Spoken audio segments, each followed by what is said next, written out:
Após o encerramento do Campeonato Brasileiro, o Internacional procura definir a situação envolvendo o técnico Diego Aguirre. No fim de semana, o atual treinador do Internacional irá se reunir com a Federação Uruguaia para alinhavar o seu possível contrato para comandar a seleção nos últimos 4 jogos das eliminatórias da Copa. Edenilson foi premiado como o melhor volante do Campeonato Brasileiro, mas desabafou por aquele que, segundo ele, foi o pior ano com a camisa do Internacional. Vinícius Melo recebe a proposta do Charlotte FC e o Internacional está em vias de vender o jogador para a Major League Soccer, e as reformulações para o ano de 2022 foram colocadas publicamente pelo mandatário do clube. Esse é o Diário do Inter KTO, sexta-feira, 10 de dezembro de 2021.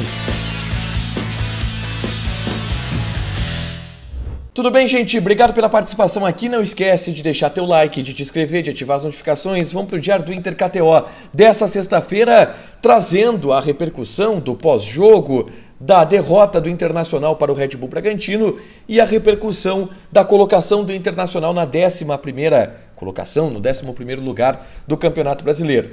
A gente começa já projetando o ano de 2022 com as definições que o Internacional precisa tomar. E a primeira delas é em relação ao seu corpo técnico. Isto porque Diego Aguirre irá, neste fim de semana, se reunir com a Federação Uruguaia de Futebol. Pelo menos é isso que traz de notícia o Ovación, que é o caderno de esportes do El País, principal periódico do Uruguai.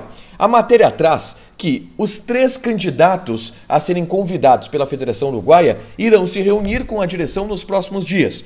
Diego Aguirre, Diego Alonso e também o Alexander Medina. Só que o Diego Aguirre é o grande favorito para assumir o cargo. Tanto que, desses 3, o Diego Aguirre será o único que vai se reunir cara a cara, pessoalmente, com os dirigentes da ALF. Essa reunião deve acontecer nesse fim de semana. O Diego Aguirre agora, ele está de férias, já que a temporada aqui no Brasil, ela se encerrou. Ele naturalmente vai para Montevidéu, já que mora por lá, e aí vai conversar com os neutrales, que são as pessoas do Conselho de Administração, do Conselho Executivo da Associação Uruguaia de Futebol.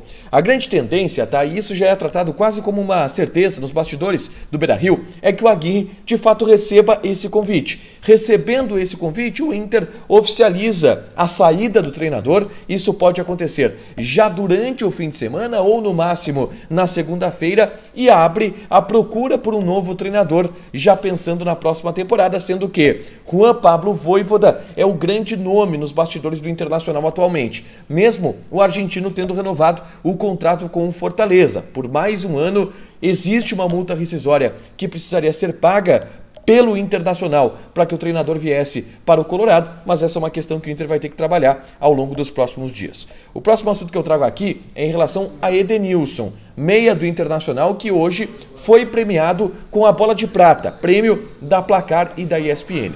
Ele foi premiado como o melhor volante do Campeonato Brasileiro. E a Bola de Prata, ela é o grande prêmio que tem mais justiça para a seleção do campeonato, porque ela é através de uma média das notas do jogador avaliadas jogo a jogo. O prêmio de melhor jogador da CBF, por exemplo, o prêmio de melhores do Brasileirão da CBF, ele é uma eleição dos jornalistas tendo como base todo ano.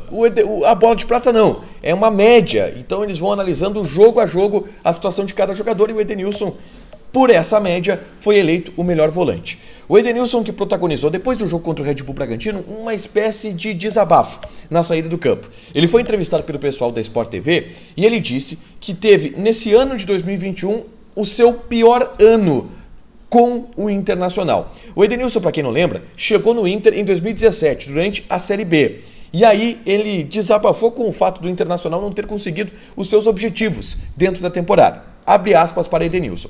Foi um ano muito ruim. Particularmente foi o pior ano que eu vivi aqui. É complicado chegar com uma chance pequena de Libertadores depois de disputar a competição por 3 anos seguidos. Nosso último objetivo era este e não fomos capazes de conseguir. nós temos que fazer uma reflexão geral. Todo mundo, ver onde estão os erros. O Inter tem que disputar todos os títulos e estamos sofrendo há alguns anos. Temos de refletir e todos juntos ajudar no objetivo do Inter vencer. Foi o que disse o Edenilson. Vai mais ou menos no mesmo tom da entrevista do Tyson na saída de jogo após a derrota para o Atlético Goianiense, onde ele diz que precisa haver uma reformulação, precisa haver mudança de parte dos jogadores, de parte da direção, de parte da comissão técnica. O Edenilson foi mais ou menos por este tom, a fala forte também do jogador que foi eleito o melhor jogador do Campeonato Brasileiro na sua posição. Engraçado ele dizer que teve o seu pior ano no Internacional, sendo que foi justamente nesse ano onde ele teve talvez o seu melhor desempenho individual e foi chamado inclusive para a seleção brasileira. Mas é a situação do Inter que não atingiu nenhum dos seus objetivos na temporada. Próximo tópico, Vinícius Melo. Eu vou trazer mais detalhes a respeito da proposta que veio para esse jogador do Charlotte FC, da Major League Soccer. É uma proposta de 2 milhões de dólares, algo em torno de 11 milhões de reais, por 80% dos direitos econômicos desse jogador. O Inter tem 80%, só que nessa compra, nessa negociação, o Inter ainda fica com 20% dos direitos econômicos em uma futura venda.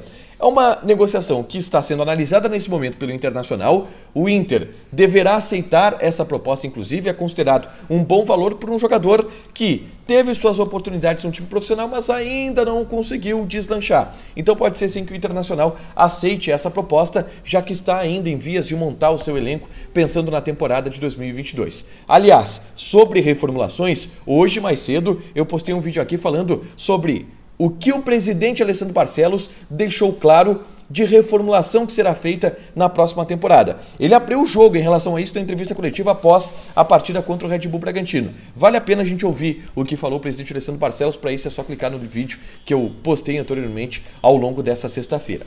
Para fechar, vamos falar de KTO, porque nesse domingo, 5h30 da tarde, tem a final da Copa do Brasil, Atlético Mineiro e Atlético Paranaense. E as odds, elas estão muito favoráveis, muito favorecendo o Atlético Mineiro. 1,47 para a vitória do Galo, 3,8 para o empate e 6 para a vitória do Atlético Paranaense. Cara, eu não acho o Atlético Paranaense tão morto assim nessa história. Eu acho que o Atlético Paranaense pode incomodar de alguma maneira. Então eu vou jogar aqui ou no empatezinho ou numa vitória do Furacão. Vou tentar dar uma arriscada para ver se eu pego essa odd alta aqui. Tu queres jogar? Te registra lá, coloca o cupom ADUPLA que tu ganha 20% de bônus em cima do teu primeiro depósito. Fechado? Não esquece de deixar teu like, de te inscrever, de ativar as notificações, que ao longo do fim de semana vai ter muito conteúdo aqui no ADUPLA. Fechado? Beijo!